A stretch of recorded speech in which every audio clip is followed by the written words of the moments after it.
The story of Kentucky Fried Chicken (KFC) is not just the tale of a fast food chain, it's the inspiring journey of a man who refused to give up, no matter how many obstacles stood in his way.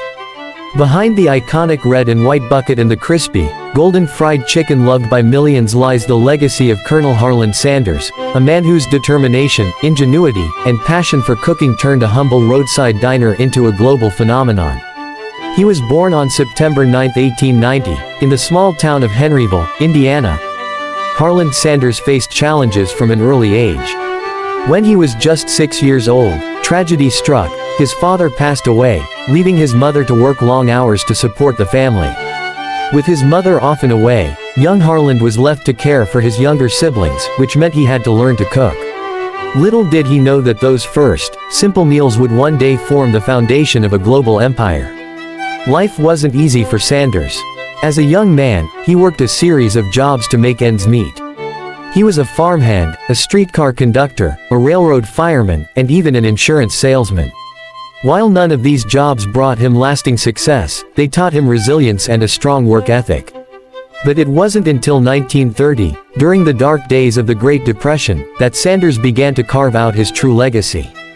At the age of 40, Sanders opened a small service station in Corbin, Kentucky, where he not only sold gasoline but also cooked meals for hungry travelers. His food, especially his fried chicken, quickly gained a reputation for being delicious and comforting. Word spread, and people began to stop at his roadside restaurant not just for fuel but for his cooking. It was here that Sanders perfected his now famous recipe of 11 herbs and spices, a combination that remains one of the most closely guarded trade secrets in the world.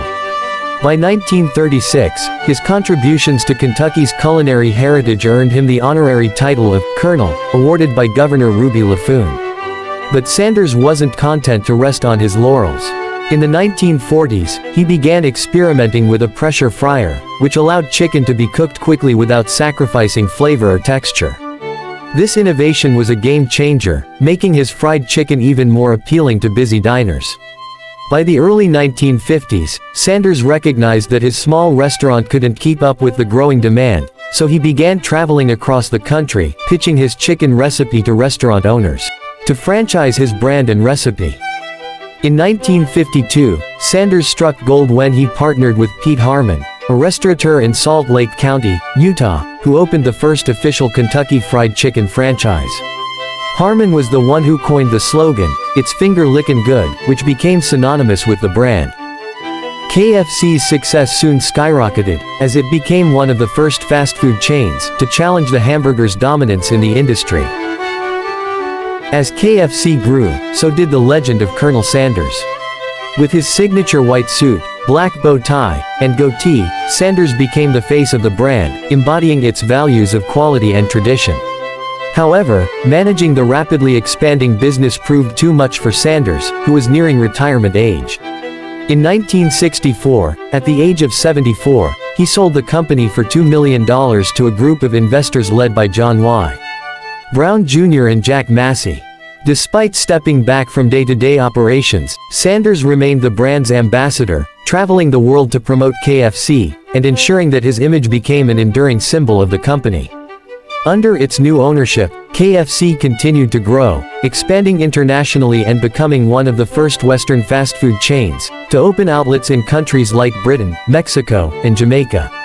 By the mid-1960s, KFC had firmly established itself as a global powerhouse. However, the company's journey wasn't without its challenges. Over the next few decades, KFC changed hands several times, with varying degrees of success. In the early 1970s, it was sold to Hoibline, a spirits distributor, which was later acquired by the R.J. Reynolds conglomerate. In the 1980s, the chain was sold to PepsiCo, which struggled to manage its restaurant division effectively. Despite these hurdles, KFC continued to expand, particularly in international markets. In 1987, it became the first Western fast food chain to open in China, a move that would prove transformative for the brand.